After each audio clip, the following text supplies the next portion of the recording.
Okay, so in this video we're going to talk about multiplying polynomials part 2. So we're going to deal with some special cases and learn a little bit of a shortcut. So when you raise a polynomial to a power, that is when you have, for example, 3x plus a number to a squared power or to the third power, but we're going to deal with the squared power today. So you cannot distribute that little power into your parenthesis, okay? We have to write it a separate way. So we cannot do that, all right? What you have to do, if you have something like this, this square just means write it twice. So I want you to write that problem twice. So what that would look like, for example, is I would do this and I'd write it into 3x plus 1 times 3x plus 1. Okay, so that is what 3x plus 1 squared looks like. That 2 says, hey, write it twice, and then that looks like a problem we know how to multiply. So let's take a look at some examples. So here's an example. Simplify 4x plus 5 squared.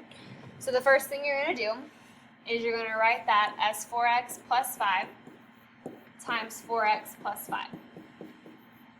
Okay, because again, that exponent of a 2 means write it twice. So now I'm going to set it up like I did before. The first term times everything on the right. So 4x times 4x plus 5. And then I'm going to set it up my second term times everything on the right.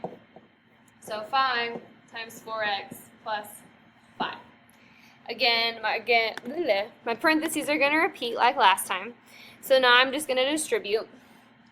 4 times 4 is a 16, and x times x is x squared because I'm going to add those exponents.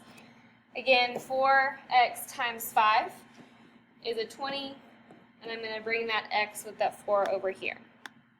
Okay, so now I'm going to come over here and distribute and do 5 times 4 and get 20. Drop down that x, and then 5 times 5 is a 25. My last thing to do is to combine like terms, and remember we can combine the ones in the middle. So I would do 20 and 20 to get 40x. Bring down your first term, bring down your last term, and since that 40 was positive, we'll put a plus in between those two terms. Okay? So that is what you do if you are raising something to a power. Again, you're going to rewrite it twice because that 2 means squared. And you're going to distribute like normal. You're going to combine the ones in the middle. You're going to bring down the first term. You're going to bring down the last term. Okay? So let's take a look at another example. Why don't you guys try this one on your own? Press pause and then we can check our answer in a second. Problem, you should have written it twice. So negative 2w plus 1, written twice. Then you need to set it up with the distributive properly. So the first term times everything on the right. So I did negative 2w times negative 2w plus 1. Then you're going to do your second term, which was a 1, times everything on the right. I know this is written right because my parentheses repeated.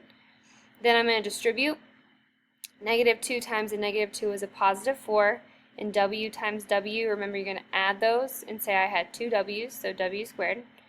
Negative 2w times a 1 is just a negative 2w. 1 times negative 2w, again, is just a negative 2w. And then 1 times 1 is a 1. You're going to be able to combine the ones in the middle. So negative 2 and a negative 2 is a negative 4w. Bring down your plus 1, bring down your first term, and you are done. Okay? So let's take a look at some special cases. They are called difference of squares. This happens when you have a plus and when you have a minus with the exact same two terms. But we're going to do it the long way to figure it out first. So again, first term times everything on the right. So 4x times 4x minus 3. Second term times everything on the right. 3 times 4x minus 3. I'm going to distribute like always. 4 times 4 is a 16. and x times x is x squared.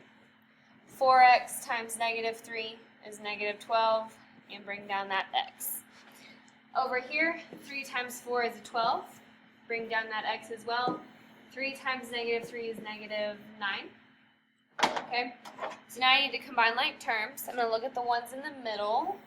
And a negative 12 and a positive 12 cancel out to a 0x, which means I don't write anything. So I would just bring down that 14x squared and then that minus 9. Okay, so let's talk about what happened. I don't have a middle term because I usually would have a term right here that had an x. So what they did, I wrote that wrong. Haha. Oh, okay. So what happens is if you have a term and a term that look the exact same thing, but one has a plus and one has a minus, that middle term is going to disappear. So the shortcut is to multiply 4 times 4 to get 16, x squared, and then multiply 3 times negative 3 to get negative 9. Okay? So that's the shortcut, but we can always do it the long way to be sure. So let's take a look at this last example.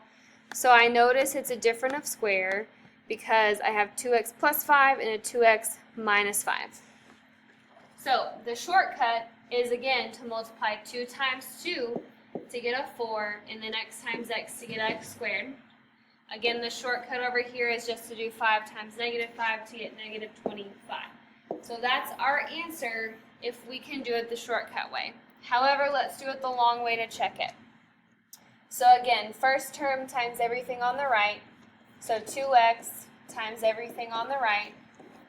Second term times everything on the right. Okay? 2 times 2 is a 4, and x times x is x squared. 2 times negative 5 is negative 10, and bring down that x with it. 5 times 2 is a 10, bring down that x with it. 5 times negative 5 is negative 25. Going to combine my like terms in middle, and notice that a negative 10 and a positive 10 give me a 0x. So I don't have any x's, so I wouldn't write it.